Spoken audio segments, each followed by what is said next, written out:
Good evening, ladies and gentlemen. I am Harry Yack, welcoming you to RetroUnlim Live 39. Tonight's show is subtitled The Empire Strikes Yack, which is different from what it actually says there, The Empire Strike Back, but ignore the typo. And it's not to be confused with The Umpire Strikes Back, a documentary about that time that Dickie Bird showed us his actual Dickie Bird, and the Lord's cat ate it. What? It was a canary, okay? Yes. Well, that's right. I'm still waiting for the Empire Catalogue Company to strike back after I made that complaint about the faulty Superman suit. Apparently I can't fly in it, and my broken leg is testament to that. Now, I hope you like this week's promo. Mr. RetroUnlim has been slaving over a hot video editor for literally minutes to create that. And I think it's his best yet. So, to start the show, let's give him and all the participants a round of applause. Thank you, Steve. You're a legend. Thank you. Very good. Thank you. Yes. And before I introduce our guests, just a quick note on the show times, which are different from those we advertised on teletext. Show 1 is going to run to 10:30 UK time, with show 2 starting at 11 o'clock. Right. Is it? Yes. Big shock. It's in my contract. Yes. Unfortunately, I'm only here for an hour tonight, but I'm sure you'll have plenty of fun guests to fill the gaping hole which will be left by my absence. Well, yes, indeed. Any time you can spare is fantastic, Mr. Dude. And actually, yes, I'm not flying Han Solo tonight. Oh, Jesus Christ, Harry. Me. Oh, dear. Because Rich, the 90s Nintendo dude, is here to help me. Hello, Rich. Hello. How are you? I'm fine, thank you. And I note your clock is correct now. It's sort of correct. I think it's about 2 or 3 minutes slow still, but it's better than it was last time. So it's never correct. Never correct. Whereas before it was correct for about 6 months in the year. Now it's never correct. See, it just makes people think they're getting more show for well, I would say more for their money, but they don't really pay for this. Apart from the electricity and internet fees, of course, to watch this show. Well, I should hope it doesn't cost that much to watch this show. I don't know what Google are charging these days. But anyway, I believe. It's cheaper than a WWE subscription. Oh, you can't get one. Right, also joining me, live from 2FB land, it is Chewbacca himself, Mr. Chris Ashankt. Hello, Chew. Hi, nice beard. Thanks. I haven't trimmed it, and so now people are embarrassed. Looking very attractive tonight, I must say, Chris. Thanks. Oh, you're welcome. No duffel bags here. And you've got your Coke in the background with the green screw top. Don't know what flavour that is. Vanilla? It's Coke Life. This is made with natural sweeteners and everything else in its chemicals, so it's fine. There we go. So that's our promo for Coke out of the way already. Other teeth-destroying soft drinks are available. Yes, of course. You don't have to say that. This isn't the BBC. I know, but I like to feel like Russell Brand. I shagged your granddaughter! Right. Moving on. We don't want to get into those territories tonight. Right, back to the script. Oh, by the way, did we tell you that there would be some surprise guests this evening? No, we didn't, did we? Well, the first one is with us right now. He is the writer. He is the writer. I interrupted you there. I was going to give you a big introduction. Would you like me to still read it out for you? No. He is the writer of the critically acclaimed Pudsey the movie, starring that dog. Oh, that's low. Sorry, starring that dog that won Britain's Got Talent, and that definitely isn't Susan Boyle. But you may know him better as Mr. Biffo, the writer and editor of Digitizer, the world's only daily video game magazine of the 1990s. It is teletext artist and wordsmith, Mr. Paul Rose. Hi. Now I say hello. Hello. Hi. And I should add, he's a... There you go. Worth not interrupting before. No, that's okay. People interrupt me all the time on this show. It's the input lag. It's the input lag. That's what it is. And also, I should add, you're a personal hero of mine. So thank you very much for coming on the show. Thank you very much for coming on the show. Yes, thank you very much. Yes. Very welcome. It's good to be here. Well, it's good to be here. I'm in my house, so there you go. I didn't even have to do anything. Hi. You've got your TARDIS in the background as well. Yes, that's my dungeon door. That's what it leads to. Guys, donate to our Patreon, and you might get to see what's behind that. Oh, Christ. You might play your cards right. Only joking, we don't have a Patreon. Although we should have. What's a Patreon? Oh. People can basically donate and we do stuff. And that's it, in a I nutshell. can do that. Donate to me, I'll do whatever you like. I'm a whore for money. Be careful what you're saying there, Rich. Yes, that's very true. People will ask you to do anything now. I'm not sure how I feel about that whole Patreon thing. There's a couple of guys who I watch who are genuinely talented. 331 E-Rock. You ever watched him? Who, The sorry? guy who does like all the 331 E-Rock, the guy who does the heavy metal covers of popular music, or like RoboCop in heavy metal and stuff like that. I think I've heard his stuff.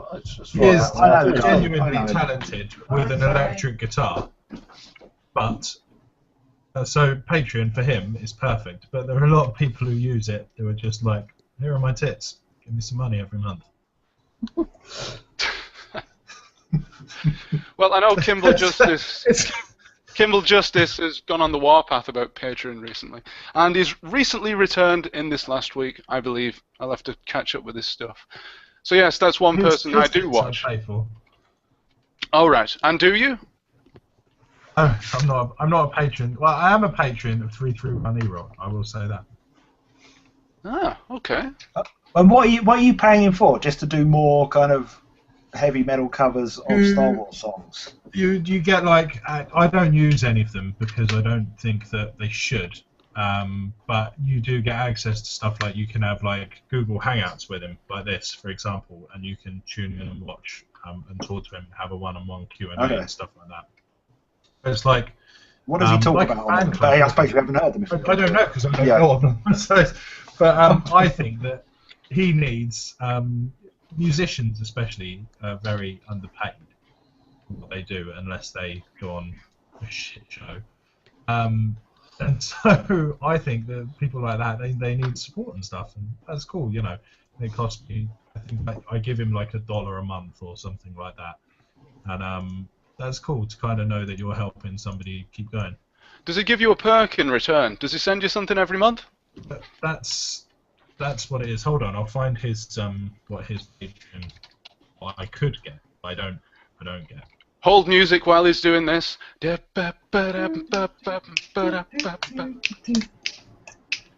his real name's Eric Calderone. Patreon.com/331E-Rock. And basically, you get access to his Patreon-only stream for $1 or more. So you get an extra video, basically.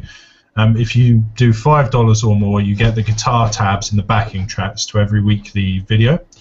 And for $10 or more, you get the invite-only Google Hangout where you can have a Q&A, sneak peek, tips and tricks, and good times talking. Now, he makes $1,192 a month out of that. That's not bad going. Oh. I could live on that. Not at all. And I'd say those are good perks as well.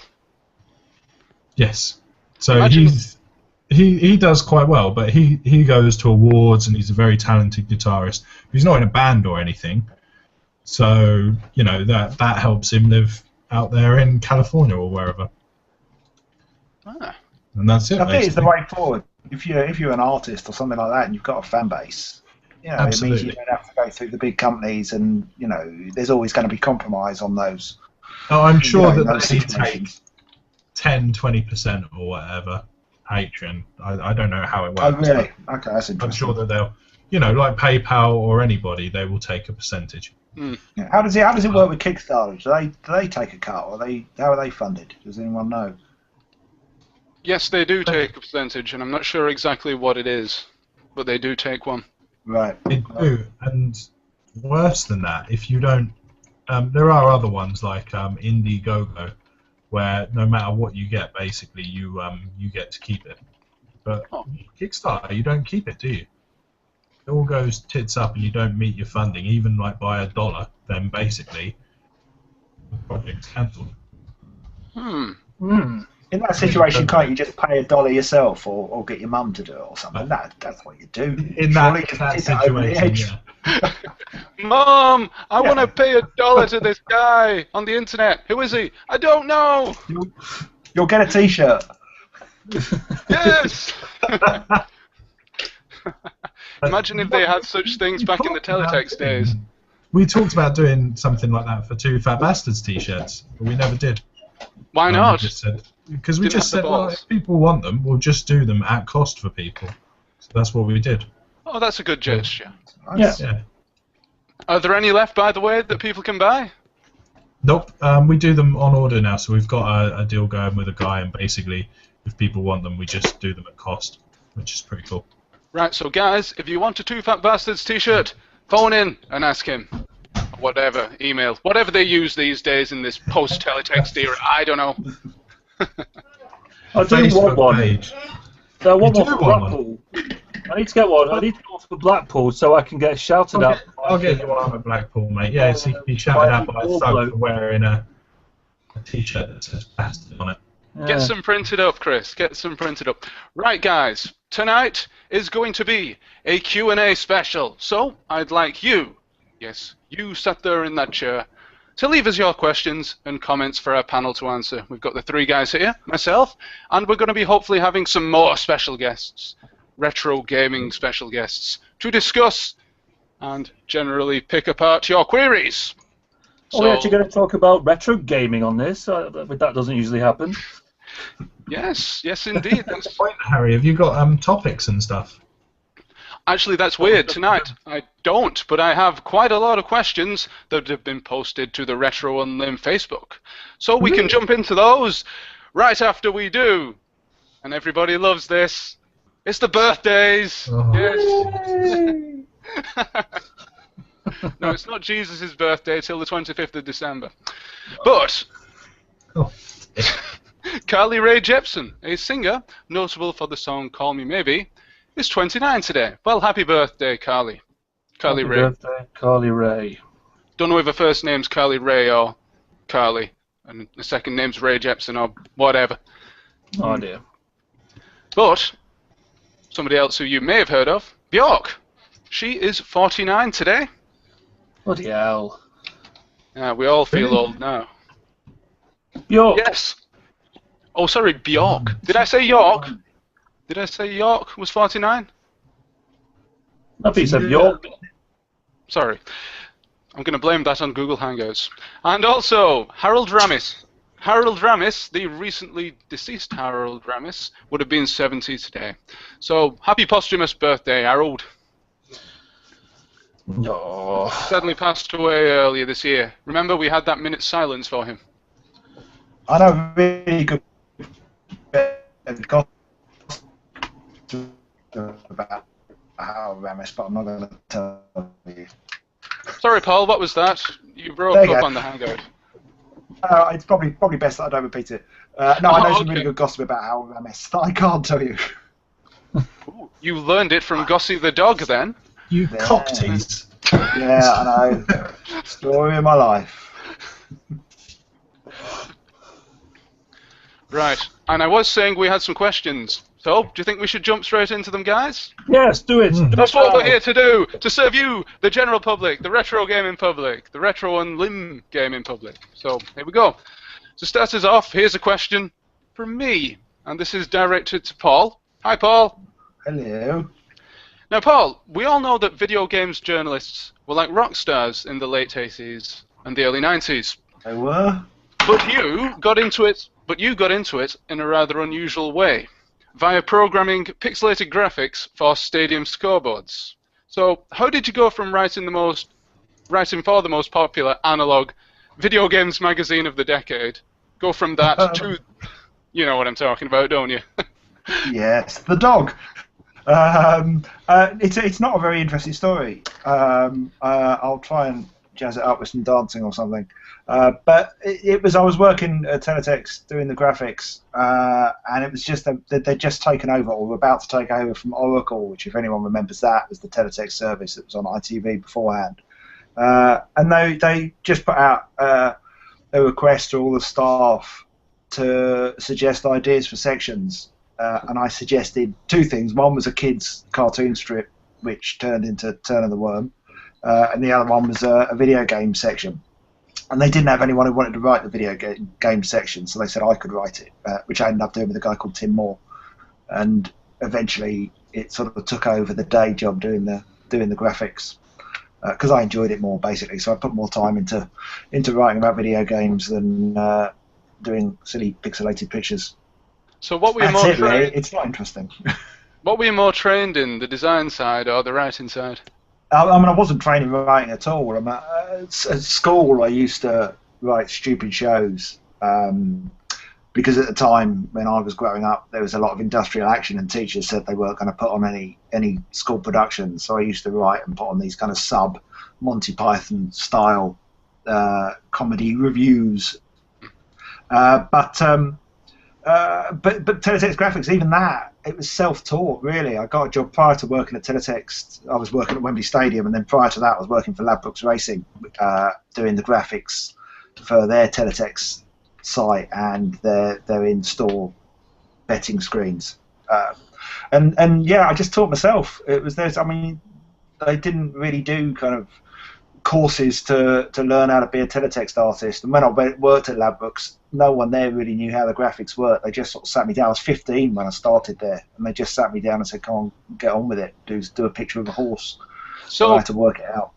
Right. So what sort of software did you have? Did you have special machines to write on teletext or design? God, do you know the last person that asked me that question was my granddad, and he asked me it. God, 20 odd years ago, when just Teletext had just taken over. I remember I was showing Turner and I knew whether we used a special crayon. I forgot about. It was obviously very high tech to him. He'd never seen anything like this. It was like, wow, you know, we're living in the future. But I don't know. I can't remember. There were PCs. I think the software that I used for Teletext towards the end was WinSprite, if anyone knows what that is.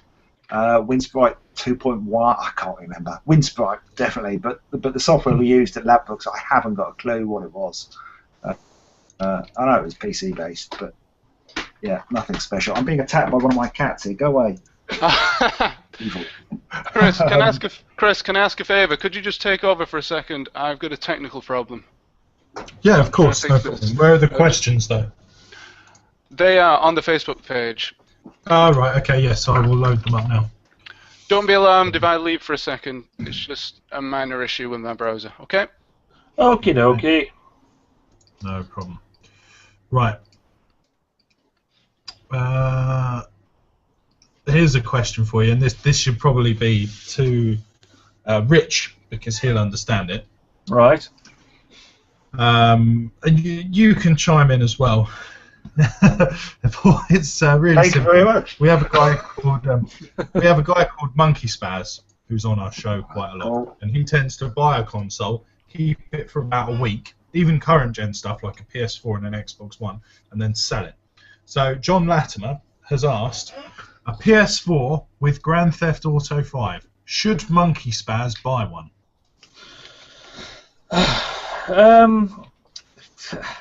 I no. What has he got at the moment? Has he still got that Xbox One? No. No. Because I know he bought one with what's it called? That new Sunset Overdrive, didn't he? Or did he? Did he? I think he did, but I think he might have bought it as a family present for his kids or something like that. It was yes. one of those ones. But he took it back the same day. Did he? Yes, and got them both 3DSs. All right, okay. I'd say, well, yes, if he's going to keep it for longer than 10 minutes. To be honest, I know what he's going through because I do it, or I've done it all the time, where not as much now, but when I first started collecting, I used to do that stupid thing of just buying shitloads, like getting really into it, buying shitloads, and then realizing that I've got no money left, so having to sell it all again. I used to do it when I was a kid. Like, I'd get a Mega Drive, and then something good would come out on a SNES, so I'd sell the Mega Drive and buy a SNES, and then have the SNES for a bit, and then something really good would come out on the Mega Drive, so I'd sell that and sell it for a Mega Drive. And I sort of went through, I think, about 3 or 4 different Mega Drives and SNESes within the space of about 2 years, just because I really should have just got my mum and dad to just buy me both and be a right spoiled bastard. But no, I know what he's doing, but it's a week. A week seems a bit of a small amount of time to just buy something and sell it again. I don't know. But, trouble with it, I mean, GTA 5, you need to. Well, it's a question. You know, it's about whether he's gonna like GTA 5. Really, it's you know, it's not everyone's cup of tea as great as it is. Well, I said there is new bits into it. Like you can have point of view sex with prostitutes in the PS4 version now, I think. Can you? If that's I should install it, but I haven't got 10 hours to spare. That's if that sort of thing floats your boat, then yeah. But I haven't played GTA 5 at all. Last one I played was 4, and I only played that for a bit. I sort of went off them, to be honest, the GTA games. I really like San Andreas. I went all the way through that, but I think that was the last one I went through. I love GTA 5 on PS. I've lost track of what generation we're on now. PS3. I really loved the PS3 version. I don't know whether I could be bothered to sit through it again. I lost all my saves for some reason. I got kind of probably about 3/4 of the way through more or less doing everything in the game, and then lost all my saves, and I just can't face it. As much as I'd like to kind of see all the slightly nicer sunsets and there's some more blades of grass and stuff, it's a big commitment of time, and if you've only got a week before you sell it, no point. That's a good point.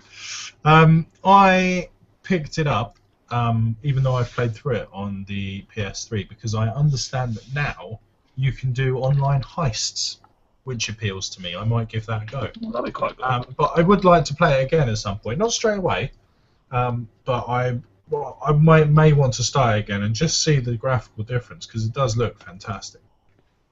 So I'm going to go with yes, because he's going to buy it anyway. So It's a yes.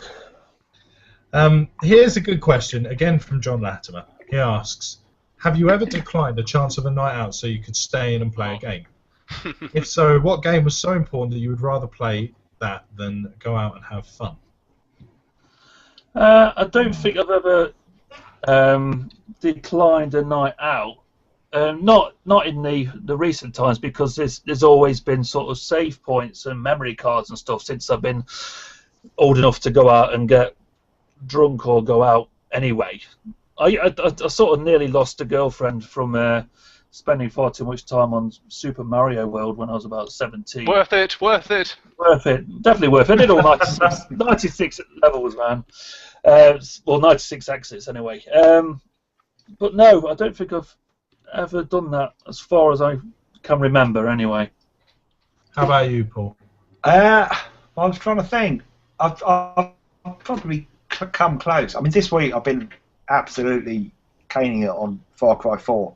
The day I got it, was it out Wednesday, I think, this week, I sat and played it. Literally, I just lay on the sofa for about 8 hours, and I haven't done that on a game in living memory. That's the first time I've done that in a very, very long time. And I felt. Do you have a really wife and kids and stuff like that? Yeah, well, yeah, my girlfriend was very patient. It's understanding, but I think it's a very special game, and actually I can probably get away with that because she really loved watching me play Far Cry 3. Although she hasn't actually watched any of this for some reason. But yeah, it's yeah. My wife's the same. She likes the games like Bioshock That's my and time. stuff. With My downtime. anything quirky art, my wife likes, and she'll sit and watch. Like teletext. Yeah, I think she liked the. Yeah, there you go. That's quirky. Bamboozled. Yeah, no, I think she liked Bamboozled. Bless him. Bless Bamba. What about you, Harry? Now you're back, mate. I actually don't play a lot of games these days, which is a bit of a no-no, isn't it, for somebody who presents one of these podcasts? But as a kid, I'm sure I would miss days of school, we can put it that way, to playing games, pretend you're ill. I hope my mother's not watching this, she'd slap me. Have you ever played Hooky from work to play a game? There you go, extending that. No, I haven't. I'm a good boy. I did, when the first expansion of World of Warcraft came out, I booked a week off work. A week. Well, at least you didn't take a sickie. That's right. I booked holiday for my addiction. But that is, I thinking back to it, that's terrible, isn't it? You know, I wouldn't ever do that now. Did you explain to your boss, oh, I've got to play World of Warcraft? I just booked it off, and do you know what? At the time, it was so big. They had 15 million subscribers back then, I think. And at the time, it was so big. There were about 5 or 6 of us in the office all doing the same thing. All booking the time off. And we went to a midnight launch, me and my wife, to pick it up, and it was a big deal. It really was. You can tell it's not an EA game, can't you? That many subscribers on an EA server, and you'll be people are still playing it 10 years later, and it's not in the bargain bin for £1. So, John, that was a fantastic question. If anybody out there in Streamland wants to answer that, please post your answers, and we'll read out the best ones. Or indeed if anybody posts them. But I think we've just got a bit of time for another one here, and it's from Novabug. He asks, would people like to see an old system manufacturer re-enter the market, and do you think it could be possible? This is, I'm guessing I'm sure he'd like some kind of Amstrad resurrection based on what he likes, but it's always talked about with Sega, isn't it? And if they'll come back with the Dreamcast. The Dreamcast 2, yes. There's a well-watched video over at the RetroUnlim YouTube channel, hosted by Michael Verhoeven. The famous Dreamcast 2. Yes, that was a lot of fun. Everything in the world. It was a meme for a bit, wasn't it, of what the Dreamcast 2 could do. Could make your tea. It was like 20 times more powerful than the PS4 and the Xbox One put together. You can drive to the shops in it. That's right. It hosts RetroUnlim live streams. Good God, that's a step back, isn't it?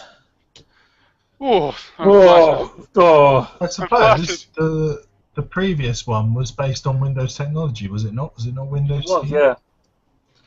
It was. I think the thing with that is, I think it's always going to be better as a concept than when it actually comes out. I don't know. I don't see any point for Sega to get back in the console market, because there's, like, Nintendo struggles. It's getting better with its Wii U, but the PS4 and the Xbox One are going to be there and are going to be sort of top of the shop for the foreseeable future. I can't see anybody, like, even if anybody new comes into it, or it sort of changing anything. And this Dreamcast 2, or if it ever did come out, it's never going to be as good as everybody wants it to be. I think with the Dreamcast itself, everybody's sort of bumming the Dreamcast now, the original Dreamcast, and it is a very good console. And there's when it was out, it stank. You know, people didn't want to touch it. No, exactly. It's the same with the GameCube, and everybody has this really nostalgic love for the GameCube as well, which again is a great console. I really like the GameCube, but I don't know. This just seems to be this thing for consoles that didn't do too well, and then 10 years after the fact, after they've sort of failed, as it were, everybody. The Wii U library is going to be super loved, isn't it? That's it. The Wii U is going to be like the greatest console of all time by in 10 years' time. I still love that console, even though mine doesn't work and it's still at Nintendo at the moment, getting fixed. Oh, how long has it been there for? Well, it's been there. It came back and said they couldn't find anything wrong with it. It was still exactly the same problem as it was before, so I've sent it back again with a long note saying exactly what's wrong with it. And I'm still waiting for it to come back, which is annoying because Smash Brothers comes out. Is it next week? I hope so. From my mother, my son is getting that for Christmas this year. Which is that your son in kind of quotes? Your son is getting that. It is my son, but he's getting it, which really means that we're going to sit and play 2-player for about 10 minutes, and then I'm going to go all sod off. I'm playing it. Just the way it should be. Yes. So I'm going to buy my my nearly 3-year-old son a PS4. It's for him. It's for him. We've all done it. Really, my mum texted me today and said, "It is Super Smash Brothers for Nathan, isn't it?" Yes, Mum. You can get it on either the 3DS or the Wii U. He's got both. So to go back, go on. It's just Minecraft, though. That's the thing. Nathan is in Minecraft all the time. Can you get Minecraft for the Amstrad CPC? I'm sure somebody's done a version. If they did Halo for the Atari 2600, I'm sure they could do Minecraft for the CPC. Well, they did it for the BBC Micro. It was called Teletext.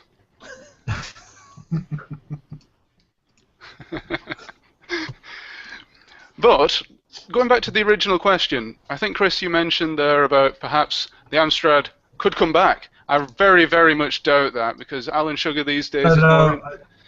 I said that I'm sure he'd like the Amstrad to come back. Yes, oh, so would I. We all would. Everybody would, but unfortunately it's not going to happen. I personally asked Sir Alan Sugar, and he said, naff off. Well, as long as he doesn't get any of these fools that he gets on The Apprentice. It must be really gutting for him, but he puts all this money on the line to hire these people, and they're all imbeciles. Where does he find these people? He doesn't find them. Well, his producers find them.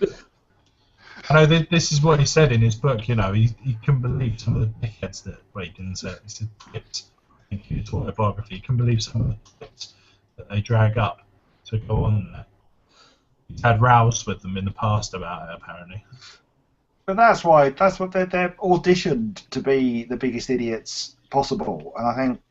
You know, it's about making the show interesting and watchable and, you know, annoying at the same time, so it becomes engaging rather than actually trying to find proper employees. Yeah. Every series they have a couple of estate agents, someone who works as an IT, somebody who works as a senior buyer for a large firm, and then somebody who's self-employed and is a bit. Don't forget the lawyer. A lawyer and a graduate. That's the makeup, and anybody else is a fucking bonus. Didn't we get Katie Hopkins from The Apprentice? Oh yes, so much to thank. So much to thank them for. Excellent. So yes, I quite like The Apprentice. The way it's edited is very prime time, shall we say. Paul, you've written for a number of BBC TV shows, is that correct?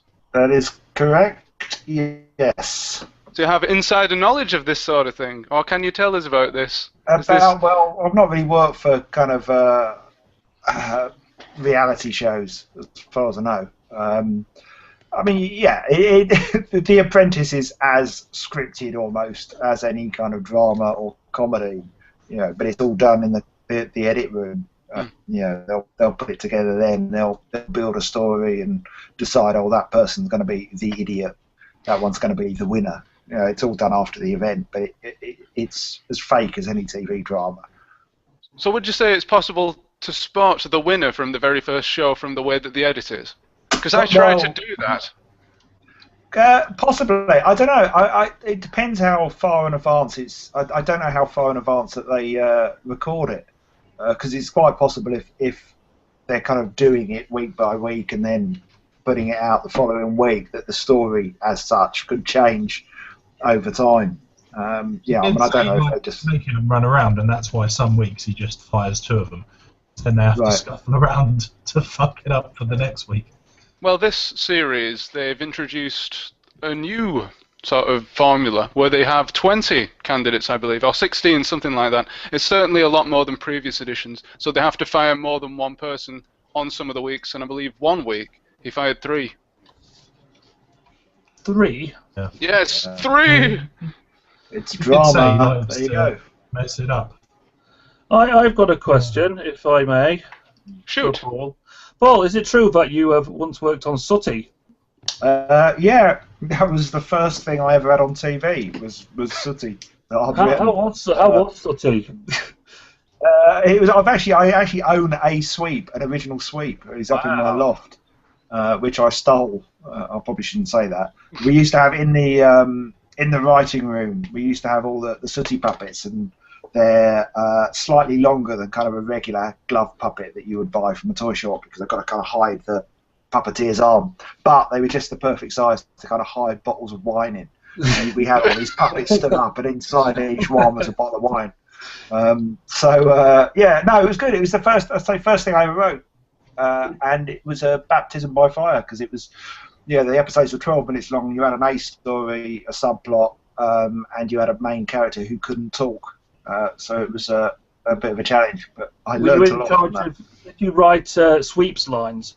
You did, yeah. You actually do write sweeps lines. Yeah, I was talking about this with someone the other day. Funny enough, they're all written out.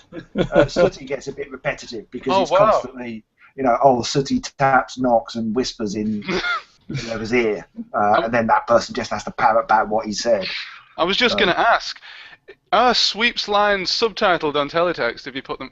I don't know, actually. That's a thought. I don't know if I ever did that. I did shortly after I worked on Sooty.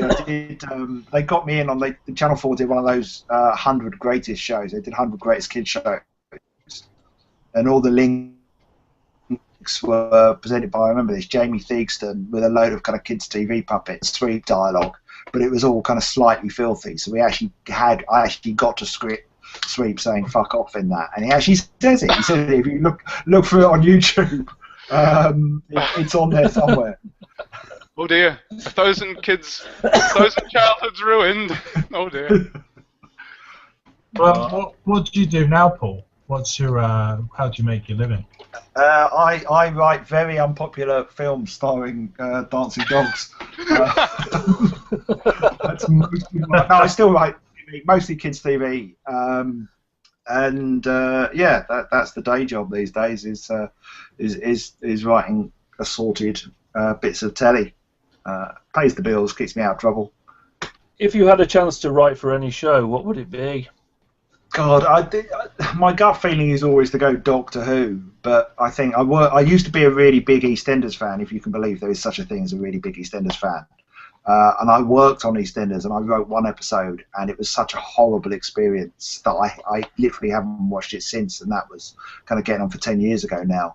And I wouldn't want that to happen to a show that I love, like Doctor Who again. So I don't know. I really don't know. I like all those old kind of heritage shows. Lots of kids shows like Emu and like Noddy and things that I watched growing up. It sounds like really weird. I would love to have written an episode of Grange Hill. I really loved Grange Hill as a kid. I live in a building I work in a building, sorry. I live there, might as well, the amount of time I spend there. That looks very similar to Grange Hill. But which one? Because they changed the school several times. And then towards the end, the school mysteriously moved to Liverpool. What was his name? Tucker's Grange Hill. One of the first. Back in the day. That was, I know what school that was, actually. It was in Wembley. It was a school called Preston Manor, I think, if I'm right. I don't know how I know that. It must have been nearest to where you worked then, because you worked at Wembley Stadium doing the scoreboard graphics. Is that right? Yes, that is correct. Yeah, back in the day, before I worked at Teletext. Yes, that was a cushy job, to say the least. Not the most demanding of jobs that I've ever had. So presumably you didn't come into this wanting to write Sooty and Sweep, although it's an admirable want. What is like? Is there a point or a thing that you would like to do most of all? I mean, at the moment, I'm kind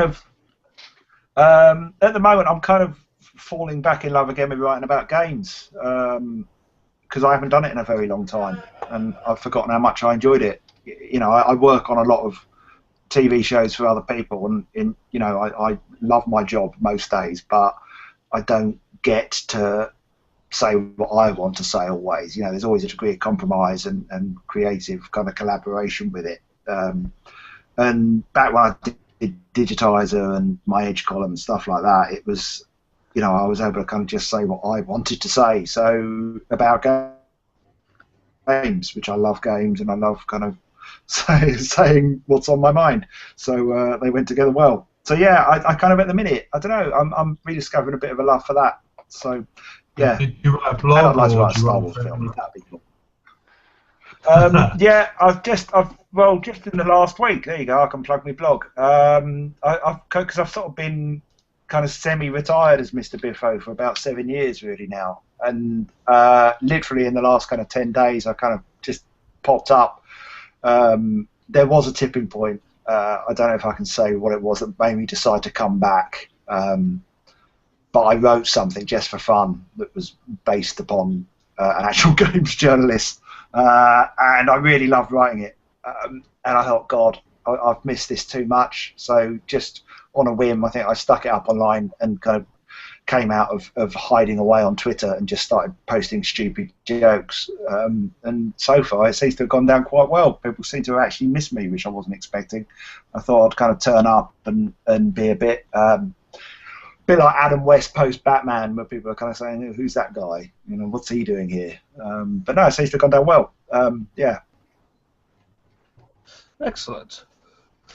So I think that's one of the beauties of like the internet, I suppose, and YouTube and things, is that if you do want to say something, you can pretty much put your own thoughts and feelings into doing a blog or doing a video on a YouTube channel. You can say what you want, and I think that's where the most successful YouTubers and whatnot, because they are saying what they want to say and saying it in an entertaining way, and you've not got the confines of, say, like some magazines, or if you're doing it for a TV show, and you could just do what you wish. Yeah, I think more and more people are kind of doing it. It's even people like Ricky Gervais, whether or not you like him, he put his David Brent videos online because even he probably has a degree of kind of interference from executive producers and the like, and it just allows people to do the work they really want to do and are passionate about. I'm not there yet. It's early days. I don't really know what I'm doing. I'm feeling my way a bit. We'd possibly like to do some sort of Kickstarter thing to do with Digitizer at some point, but it depends whether there's an audience out there. But we'll see. You've also got a Twitter, haven't you, Paul? Yes, at Mr. Biffo. If anyone wants to follow me, mostly. What's the URL to your blog? I lost Digitizer 2000. If anyone at that. But yeah, the Twitter feed is mostly just really stupid jokes. I lost 2 followers this morning because I did a run of jokes about Norway, which obviously seemed to upset people. Dear. Maybe they were Norwegian, I don't know. So if you're Norwegian, watch out. Yes, go and visit digitizer2000.com for the rebooted Digi. For a limited time only, maybe. Might be back for the long term. We shall see. Yes, and also, we have a new entrant to the call, I believe. Hello. Hello. Oh, it you is. can hear me. Hello. Yes, I should swap over to a proper mic because it might sound a bit tinny. Oh, that's okay. We can put up with this sort of thing on this live stream. We were just talking about shit games journalists, Larry. Ladies and gentlemen, it's Larry Bundy Jr. Hi. Hello. Hello, Larry. Hello there. How's it going? I'm not really a journalist. I just pretend to be one, and hope nobody's noticed so far. I got away with it for 10 years, so. So this will be the first time that Larry and Paul have been in the room together. Yes. Yes, as far as I know. Unless you've been cosplaying as somebody, I've not noticed it. No, not that I remember. Okay. Let me just. Larry, can you actually switch over to the other microphone? Is it I possible? will do. Yes, I'm going to do it in a second. Oh, sorry. Sorry. You preempted me. You were going to do it without me asking you, weren't you? I was. I was just going to say, because it sounds like you're talking down the phone to us. Does it? Oh, okay. It sounds like you're communicating on an old BBC micro via teletext. Actually, no, I'll get the posh mic actually, because it's plugged into that one, it's not detecting the other one, so I'll just do that. No, that's the wrong one. Ah, there you go. Hello, does that sound better? Yes, that's fantastic, Larry. Thank you very much for joining us again on this live stream after what happened last time. What did happen last time? The fat jokes. Oh. I shouldn't remind you about those sorts of things because you'll never come on the show again. And there we go, ladies and gentlemen. RetroUnlim is finished. Thank you. Good night. Good night. Is that why I'm on here? Because you've got someone fatter than him on there? Is that my whole point? So that I'm a fat guy? No, Chris! Forget it! Move on! Move on! Move on! Me fat? No, Chris! Harry. No, Fat Harry. I'm not calling you Fat Harry. Fat Harry's a guy who lives in Wigan. Hangs out by the blimmin' bus stops. It literally is, ladies and gentlemen. Say hello if you ever see him. You have a picture? Recognize him. No, I don't want to post a picture. Right. Oh dear. Okay, so welcome to the stream, Larry. You're just in time for the next question from the Retro Roundtable. This one is from Mr. Aidan Watkins, and he asks, or he says, 100 reasons why Sega is better than Nintendo, and is a simple fact. Discuss, I guess. 100 reasons? We have to come up with 100 reasons? Yeah, I guess so. 1 to 100, Dreamcast 2. Strider.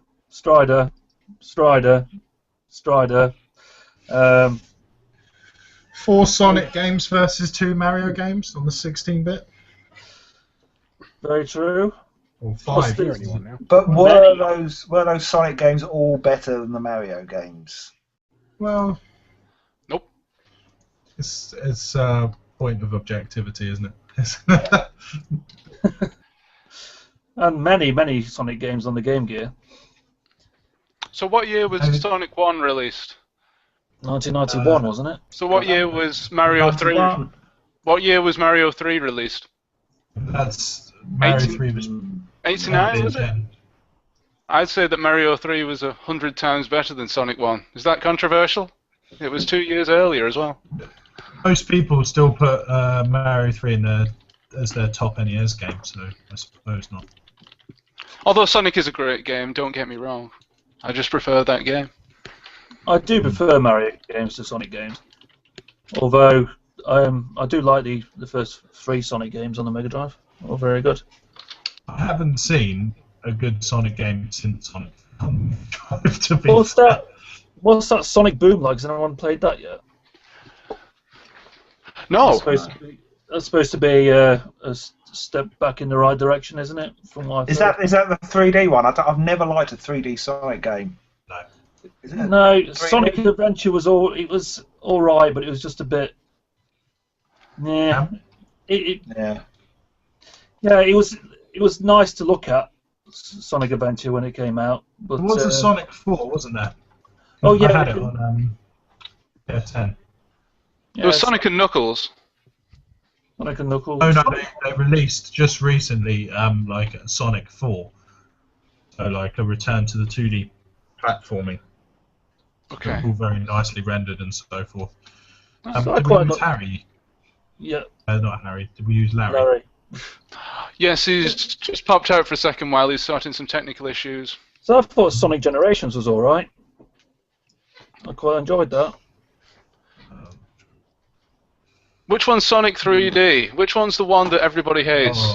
Oh yeah, that was the one they put. It's just called Sonic the Hedgehog, isn't it? But people refer to it as Sonic 2006. That's it. That's the one. Sonic. What was the isometric arcade one with the trackball? Was that Sonic 3D? There was an actual Sonic arcade game which was virtually Sonic impossible to Arcade, play. wasn't it? It was just called Sonic the Hedgehog Arcade, I think, something like that. It was hideous. Yeah.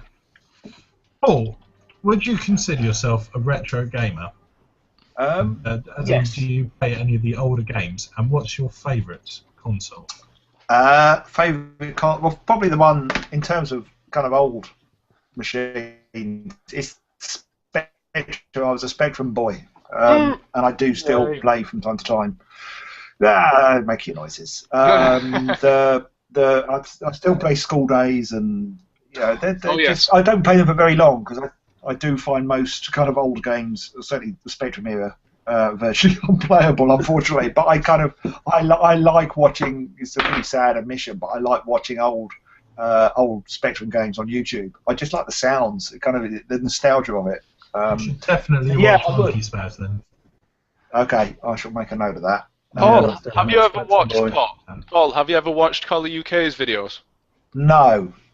What's the name? I hereby recommend him to you. Collar UK. All he does is pretty much Spectrum games, old Spectrum games. I will take a look. And I should also say that my browser has crashed again, so I'll just be a second. Aha. What was it about the Specky that you enjoyed, Paul? It was just the first. Well, I think I had a VCS before then, but it was the first console I ever got, or first computer that I ever got, and it just, it had the 3 games I got the day I got it, Christmas Day, Horace and the Spiders, 3D Haunted Hedges. I don't know if anyone remembers that. I know Haunted Hedges for the Amstrad CPC, but I think it's a different game. Right. It was basically Pac-Man, but it was called 3D Haunted Hedges. It wasn't. It was kind of sort of slightly isometric. I think it's the same game. I think it is. Yeah. It was a guy. It was a stick man wandering around a hedge maze, but. It just got me at the right time. It's not that I think it was necessarily a better console than kind of the C64 or better computer than any of those. It just got me at that right impressionable age. In terms of what my favourite machine of all time is, probably the SNES. And I think I don't know. But I don't like the Wii U. It's weird. I've just put I can see it's stuffed in at the bottom of a shelving unit to my left. I don't like that horrible big controller. It's just unwieldy. But there's some good games on it. One of the Pro controllers that you can get. I think I've got one. Yeah, I have got one of those. I tend to find that once I use these things, that they are it is much better. Definitely, I thoroughly recommend it to anybody who has one. Because I'm like you, I hate that fucking pad. I think it's an absolute.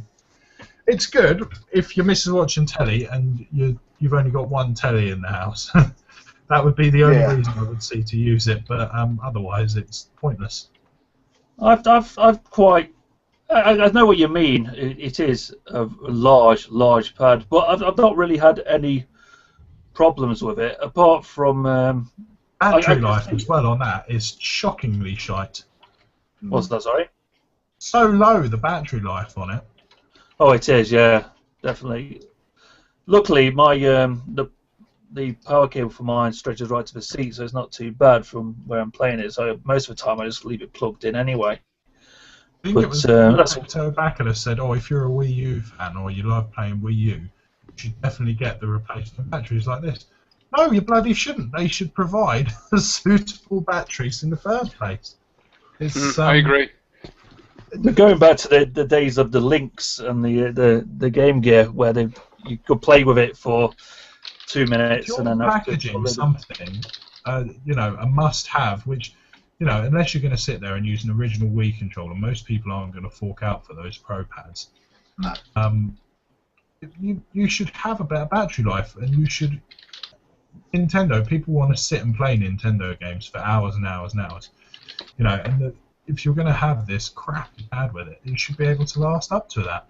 Yeah, I think as well, they've shot themselves in the foot with it. Really, the thing with the Wii is that people got it. It was easy. You just kind of waved your hands around, and they brought this thing out. And I know the Wii appears to be doing okay for itself at the moment, but there's just a sense it hasn't got the same sort of traction as Sony and Microsoft these days. And I think people just got confused by the Wii U controller. It's like, what is that? What do I do with it? In the way that the Wii just kind of so hit spot on that casual gamer kind of market. Naming is pretty silly as well, similar to the 3DS where you've got the new 3DS, the Wii U. I've had people say to me, oh yeah, if you're looking at Wii, oh yeah, it's that new one, the Wii. No, it's not. It's not Wii. It's Wii. And they're really, people don't know what to buy for and all the rest of it. It's very silly. So the thing with when the Wii came out, it was something that has never really happened. I don't think it'll ever happen again. Was that you used to go past pubs and they'd have like a Wii set up in the pub to play. Yeah. They used to have it at old people's homes to play the bowling or whatever. It was everywhere. They've suggested at work that I bring in my Wii so that we can have a team event and play Wii bowling against each other. It made gaming kind of social in a way that I don't think any other console has. I mean, social in the way of people in the same room rather than online. It was the console that my mum could play, and we did at Christmas. You'd get the Wii out, but you can't do that with the Wii U. Partly as well, you can't buy another controller that cheaply because it's got a bloody television built into it. So I think, I don't know. I just don't like it, and that's a shame because I really kind of love Nintendo's games, but I don't want to play on it, even with the Pro Pad, which I've got. It's just, I don't know. Yeah, I can't play it with the big screen thingy either, so I don't. Well, what about the Wii Virtual Console? Is that available for the Wii U? Yes. Yes, it is. I think it is, but it hasn't got all the games that they had on the Wii, has it? It's kind of, they're slowly still updating it, I think. I may be wrong about that. And that's daft as well. Just chuck everything on there, that was already available. I had tons of games from that Virtual Console. Dozens. I think they're just sort of turning a corner now, and they're just starting to make profit again. In their recent reports, Nintendo, they're sort of coming out of their foggy haze now, and they made a loss last year, and I think that this quarter of this year now, they've made a good bang-on profit. Unlike Sony, because Sony are dying in the water at the moment, aren't they? And in fact, the only thing keeping Sony going is PlayStation 4. About everything else to do with Sony is they're getting fucked up. Their TV, their phones, everything is there. So when you've got a console holding you up, it doesn't bode well for that console. No. We shall see. Okay, then I think we should go to the comments for the first time tonight. Hi, everybody out there, Waddy. Everybody out there watching, I should say. Aidan Bliss says, "Woo! Woo to you too!" Woo! It's like Michael Jackson. RetroUnlim says, "Good evening, Chew Yacker." Brilliant, Steve. Woodland says, "What the heck is going on here?" We're trying to do a live stream, Woodland. I wouldn't know. Trying to do a live stream, the operative word. Kit171 says, "Aloha." Presumably he's in Hawaii. Or he's become Hawaiian or something. Novabug says, "Evening." Evening, Nova. Evening. Woodland says, "Look at Chris's stupid beard. What a caveman see you next Tuesday. I hate him."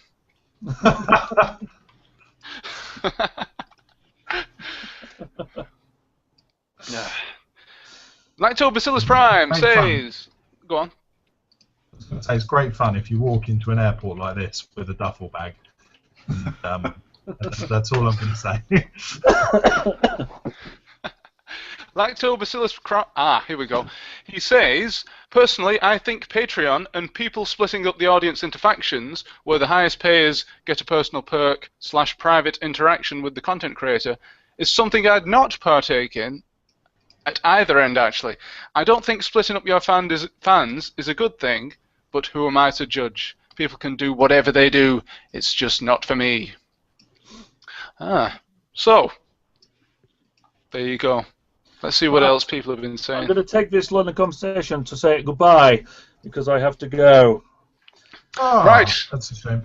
Has it been an hour Rich, already? It has. It's been an hour already, but I hear Stephen has got somebody to take my spot. So Ah, okay. yes. Rich, Well, make thank you. sure you message me your T-shirt size, and I will get you a Two Fat Bastards T-shirt sorted. Very, very large. Well done, Chris. You've just made a sale. Yes. Nice to speak to you, Paul. It's been Yeah, nice to meet you, Rich. Thank you very much. I wish I could say the same for the rest of you, but you're both bastards. You swine, you're banned from this stream forever. Good riddance. Yeah. You're kicked. See you now. Right, see you later. Thank you, Rich. Yes. Goodbye. Bye. Right. Ah, here we go. We have a question for Paul. Who set the questions for Bamboozle? I know exactly who it was. It was a guy called Julian Edwards who used to sit opposite me, and I think I think I actually did it at least once because we all used to sort of double up. I even wrote the horoscopes one time on teletext, which they got him Patrick Walker, I think, to do the horoscopes eventually. I don't even know if he's still alive anymore, Patrick Walker, but he was quite a big kind of astrologer at the time. But yeah, it was a guy called Julian Edwards who I'd known from when I worked at Ladbrokes, and I got him a job there, and he ended up being the competitions coordinator, and he was Bamboozler, effectively. I drew the picture, I designed what Bamba looked like, but Julian did all the questions and kind of came up with the idea for Bam having an extended family. I think he had Bambette, and then there was Buster, I think it was, I can't quite remember, but yeah, Julian Edwards, who used to get annoyed with me and my friend Tim, who used to write Digitizer with me, because we used to make noise and mess about and throw food across the office. And Julian was quite a straight-laced, lovely guy, but not someone who kind of appreciated people throwing plates of food kind of at a wall.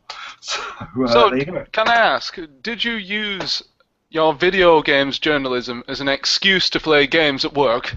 Yeah. I remember actually it might have been Championship Manager, which I mentioned earlier. I remember we were playing that at work one day, or a game like that, and we'd changed all the players' names to kind of stupid things. I remember one of the players was called Stink Penis, and they had various kind of ridiculous names. I can't remember. They're all filthy. And I remember we were playing it, and the features editor has been standing watching us for some time with these players called things like Stink Penis, kind of passes the ball to kind of Big Cock and things. And she was standing there behind us waiting to give us a bollocking over something and summon us to her office, and I don't think we exactly convinced we were not deserving of that bollocking. But those were the default names in the game. You should have said. Well, no, they. Yeah, it would have been good if they were, but no. Yeah, we did. I remember many afternoons playing Micro Machines on the Mega Drive in the office. We didn't do it very often, to be honest, because there wasn't really anywhere to kind of play them. But we did, Micro Machines and I think it was Championship Manager were the two that I do remember well playing. And Doom, try to play Doom on the crappy PCs that we used to do teletext graphics on. But yeah, and I used to bunk off as well. I used to bunk off kind of one day a month, or one day a week, was it? I can't remember. To go and do arcade reviews. They gave me 20 quid a month to go and review arcade games, which was a bit of a joke, really. I don't quite know how I got away with that for as long as I did. Yeah, it was quite a lot of money back in those. Bear in mind, this is kind of getting over 20 years ago now. Games were, arcade games were still only about 20 years ago then. Aha! Andrew Adams, welcome to the stream. I believe there is an echo. So, 1 2 1 2. All right, that's mine. 1 2 1 2. How's that? Still a bit of an echo. Oh. Well, while Andrew sorts that out, we'll go back to our story about teletext. Where were we? Me talking about bunking off to play video games. Oh yes, the arcade games, yes. I was just going to say, 20 quid, that wouldn't get you very far in a modern games arcade. No, it's about 2 goes. 20 games? For £1 each. A seaside arcade, you probably get even more than 20 games. Yeah, well actually, having said that, I was in Scarborough earlier this year, and I lasted 45 minutes on £1 credit on a Silent Hill or a Resident Evil game. I'm not sure what it was, one of those light gun games. And the receiver, or whatever you call it, the gun thing, was all sticky because somebody had eaten a full ice cream and then tried to play the thing, but it was a good experience. Apart from that, of course. Oh, jeez. No, there's not really. I was looking for pinball games the other day because I'm a big pinball fan, and there's 3 in Bristol that are listed on like the pinball listing sites, and one of them is only round the corner from me, but it's in the roughest pub. I'm sort of semi-tempted to go and see if it's still there. Yeah, I wish there was more places. I wish there was like in the States now, barcades are quite popular. Yeah. You know, you can have a beer and a game of Street Fighter.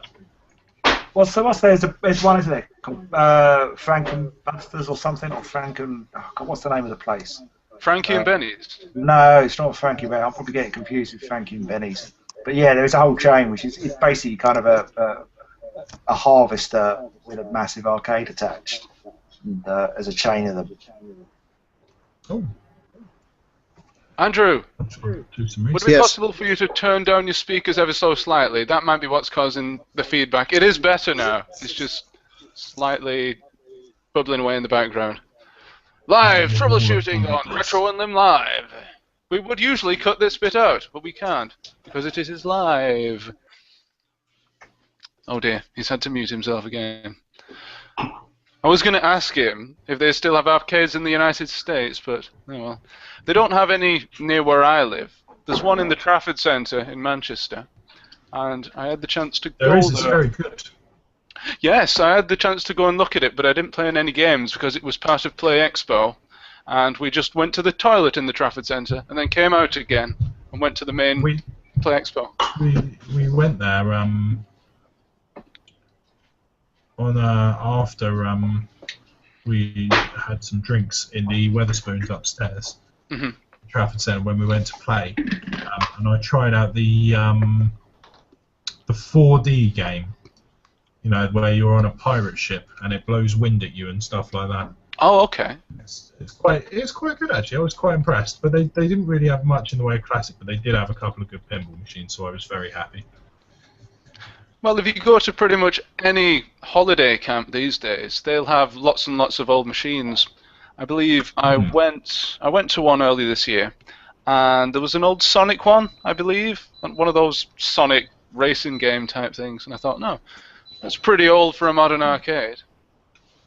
At Paynton, which is where I went on a caravan holiday with my kids, they had me and my son played Mario Kart. A lot of fun. Which one? I've not played that. The arcade. Oh, okay. So Mario Kart, I think it's called Arcade DX, and you can actually be Pac-Man in it. Well, that's interesting. So you can't do in the things. Oh. Yes. Does it go around eating ghosts and power pills? That's Like if he gets his special ability and he does go and you can chomp other players, I think. That's what he does. It's a bit of a weird one, but it was very easy to play. And I came first, and my son came second. Considering my son's, he was 5 at the time. You know, that's pretty good. Yes, you're raising him to be a champion games player. Absolutely, but it is all.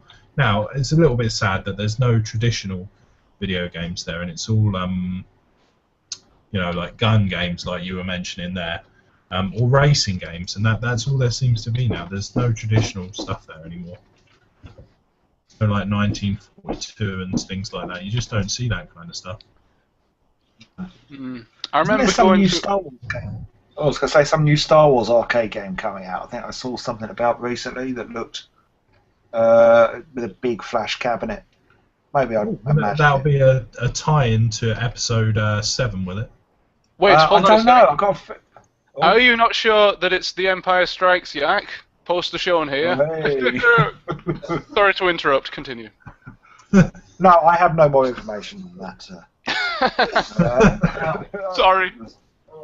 I do like I only get to do it once a year, but I do like to play the original Star Wars cab at play. That's always an absolute treat. Yes, classic. Did you manage to play that, Harry? Nope. I don't play a lot of arcade games these days. No, I never did, unfortunately. There aren't a lot that I can actually remember playing. There are a few football ones, and every time I see a Street Fighter one, I have a go at those. And that's pretty much it, really. That's my arcade experience. Played a few games on MAME. I don't think that counts, though, does it?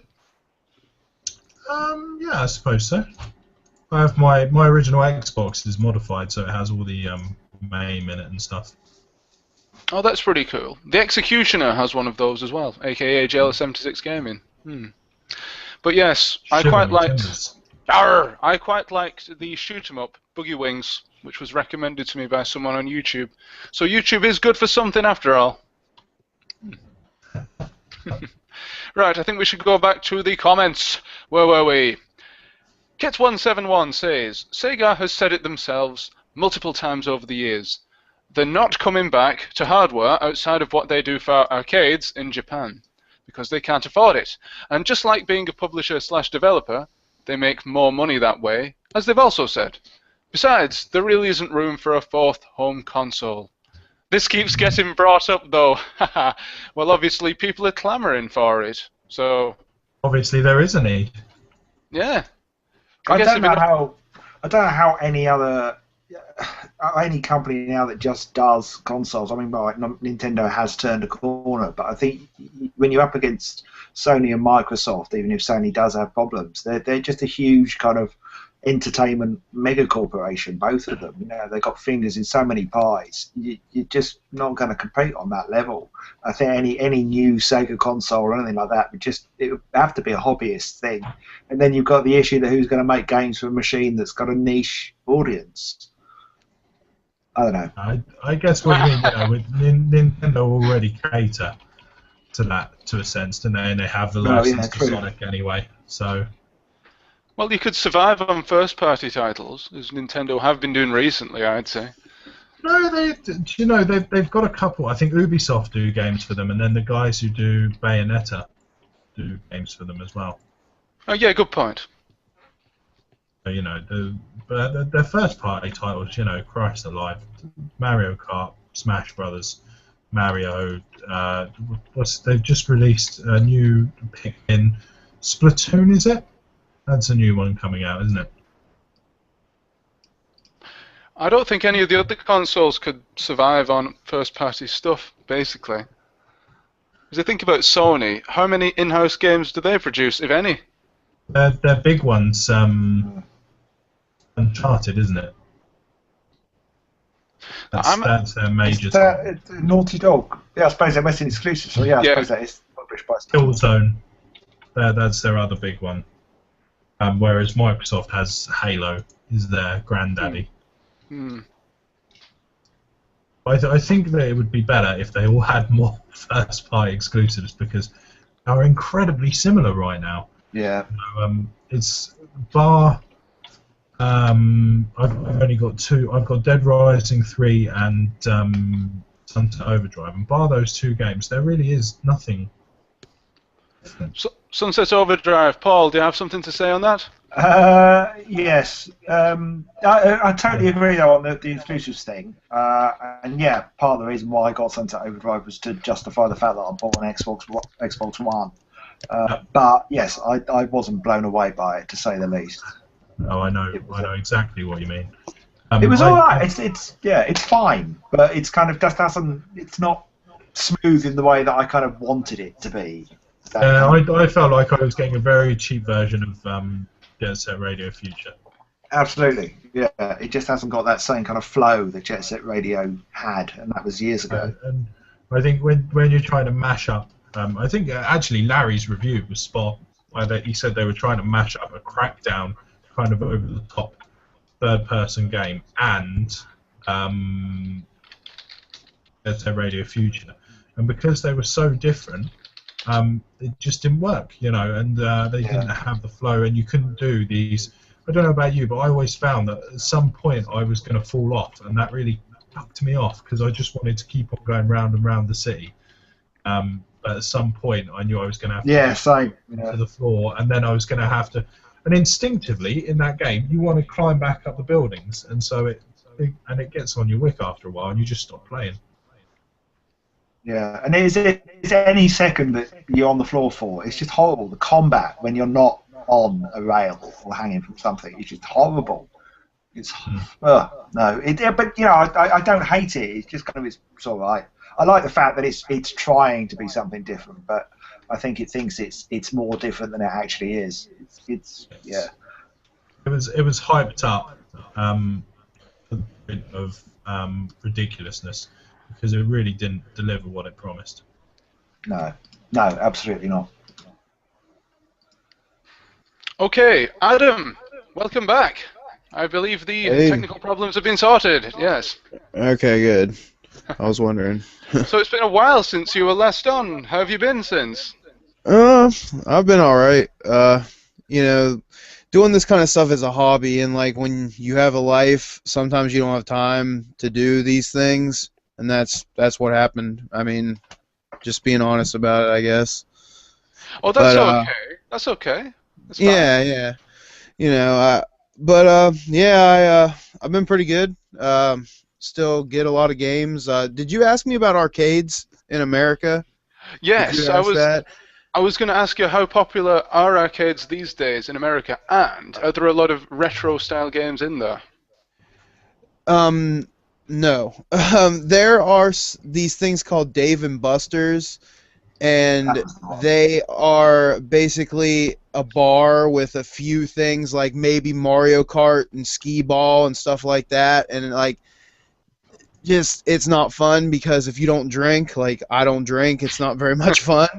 And no, there's like no retro games. Like if I could go there, even dealing with the drunks, if I could go there and play games that were like, I don't know, Centipede or Dig Dug or something like that, like real old school stuff, that would be awesome, but there's nothing like that there. It's just like maybe a couple Tekken machines, Mario Kart, and then like a bunch of racing stuff like motorcycles, like the actual bikes that you sit on and have to like lean and stuff, which those games are alright, but I'd rather play like old stuff, but that's just me. Okay. Well, at least in the States you actually get games. Here in the UK, it's mostly fruit machines and one-armed bandits. There's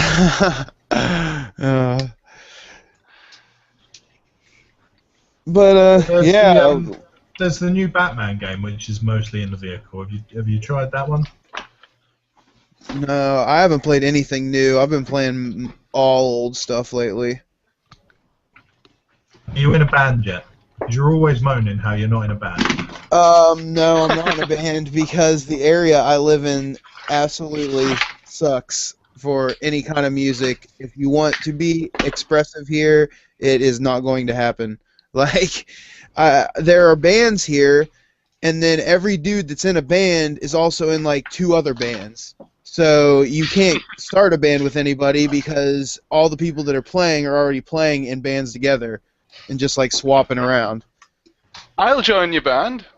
That would be awesome. I've got my soundboard right here.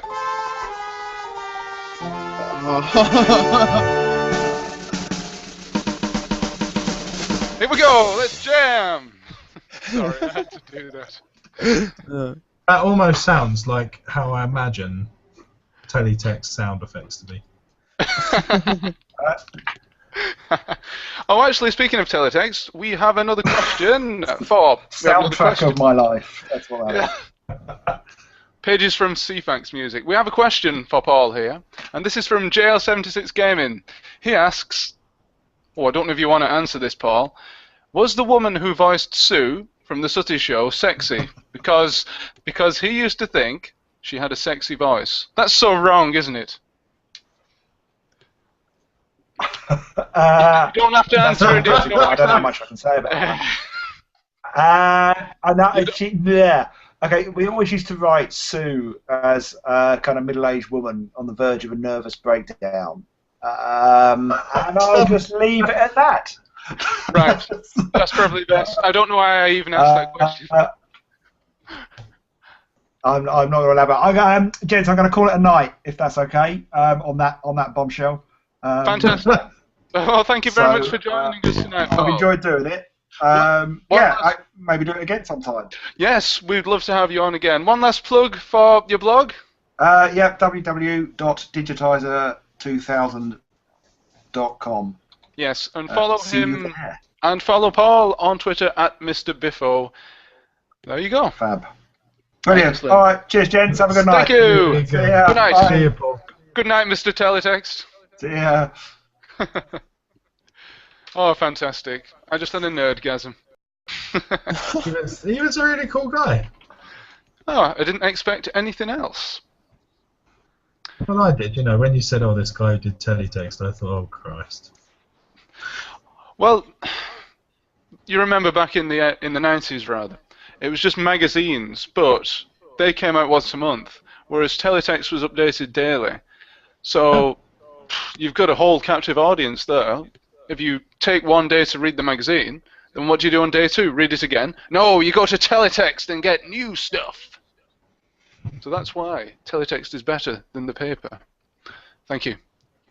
Now, I don't know what happened to Larry. He seems to have disappeared. I hope he comes back in at some point. Me asking if you thought I was fat. Oh dear.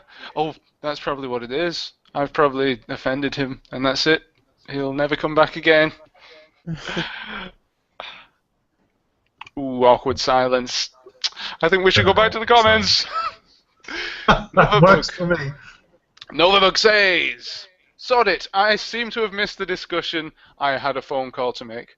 Oh, well, you can watch it on VOD.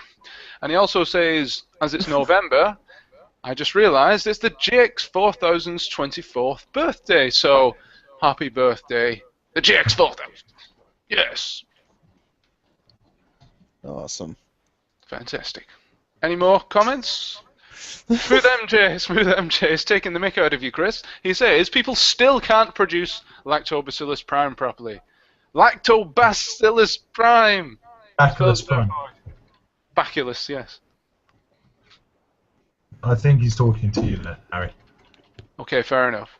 RetroUnlim says Matthew Kelly. What? Gashead Steve says, hello chaps. Let's hope this show lives up to its promo. Excellent job, Steve. And I do agree. We've already given him a round of applause for that. Engelbert III asks if he may join. Engelbert, I will send you the link. Because now Paul has gone, there is a spot. And you were the first person to ask. So I shall send you the link by PM right now. And hopefully Larry will come back so we can quiz him on various things. This picture. What have you been up to then? Tell us. Come on, Harry, to inform us. What have you been up to lately, my friend? What have I been up to personally? Yes. In the world of video gaming, you mean? Yes. I've been contemplating bringing the Harry Yack channel back. But in reality, I've just been messing around and doing nothing, really. Just doing these live streams. I've been considering launching a Bootlegs and Pirates series, which may be a collaboration with the Executioner, the original software pirate. So watch out for that. I turned that into a plug sneakily, though, a stealth plug. So thank you for asking me that. Oh, always. I'm always interested to hear what and the while we're on, up to. yes, while we're on the subject of plugs, actually, I'm doubly glad that you asked me this, because we've got some more Games World commentaries coming up with Guru Larry. I was going to wait until he came here, but I'll just plug them right now. Myself and Larry have completed some more Games World commentaries, and those are going to be added to the RetroUnlim YouTube channel in the coming month. Excitingly, we're also joined by a special guest with inside knowledge of the show, so those are certainly worth a watch. And I believe the first one's coming out not this Saturday, the Saturday after. So mark it down in your diaries. Or else, I'm sending Console Snob round your house in a ski mask. Oh, that's frightening. Frightening indeed. Speaking of which, he could be on later, so brace yourself. He's in this picture, actually, this fantastic piece of artwork we've had done for the show. It's amazing. I keep every time I see it, it's just Why on earth wasn't I in the artwork? I'm behind that big black mask.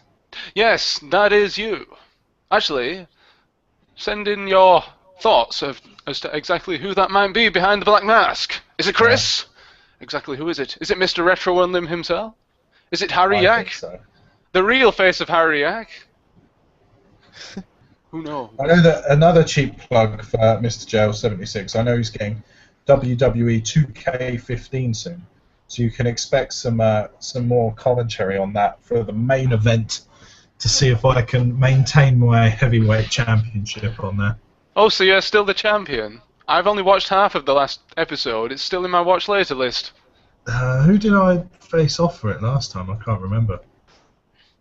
Don't spoil it. Don't spoil it for everybody. But just tell us if you won then. Go on then, spoil it. I can't possibly say, but I will say the match with Raz was particularly good. Ah. Fun to watch. I Did you always just have fun. swear it? I think it's more fun for me commentating on those things than it is to watch them back. It really is a labour of love. I do enjoy doing them. Oh yes. I'd like to join you again for the next one, if indeed you have a window at some point. Oh yes, and before we move on from this title card, I'd like to plug Mr. Jason Jason LDN Graphics, who did that. So, cheers! Very talented chap. He's probably more talented than I am. He's probably better a presenter than I am. Anyway, He works to in more save than me, 4 colours. No one's better than you.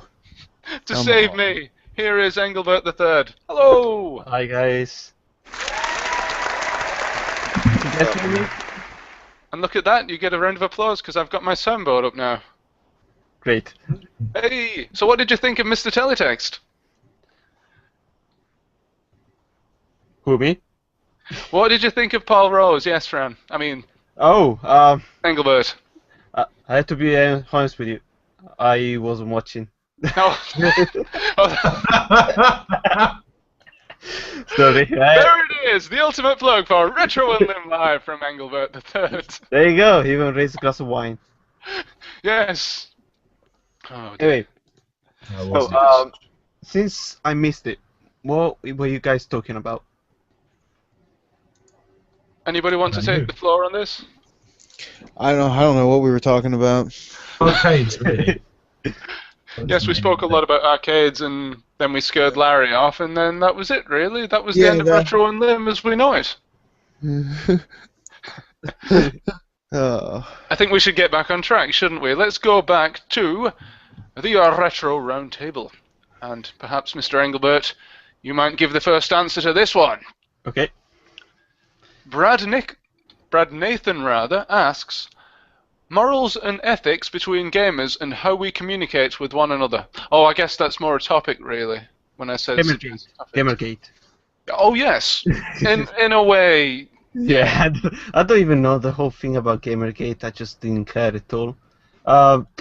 Well, in a way, I know there's a bit of, I would just say, kind of a, let's see, hostility sometimes with tastes. In a way, I just really don't care. I mean, whatever is your fancy, you play it, and just I don't know. Let's think about it. You can interrupt me. Okay, I'll think about it a bit more. Sorry. Can someone explain to me what Gamergate is? Well, it's a gigantic wrought iron gate in memory of all deceased gamers ever. So we should have a minute's silence for this. No, we don't. Right. Just quickly, before we answer this question. I've just looked. There's somebody hot on the stream. Oh, Steve! Oh! Okay. Ah! Right, done. Oh, Yes, mate, that's nuts. That Yes, is sir. nuts.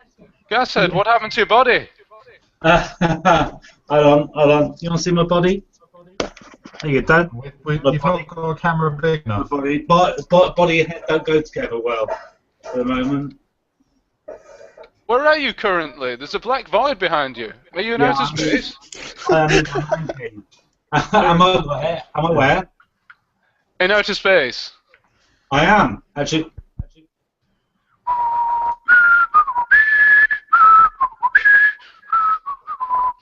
Why can't we replace the black background, the green background, and then put some special effects?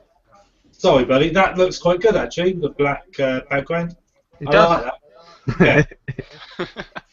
You could just put that on your videos. You'd probably get more views. Ooh, cheeky fucker. What's happening here? He's gone all Eric Cantona on us. He's going to do a kung fu kick in a minute. Don't cry, kick. So, He Mr. can't lift his leg that high. So, Mr. Guesthead Steve, what are your thoughts on the topic we have currently for discussion, which is morals and ethics between gamers and how we communicate with one another? I don't believe in morals. Is That's why you're a Rovers fan. I'm not quite with that. What do you mean? Why you don't believe in morals. That's why you're a No, British no, of course I believe in morals. It's a joke, Shanks. Shut up.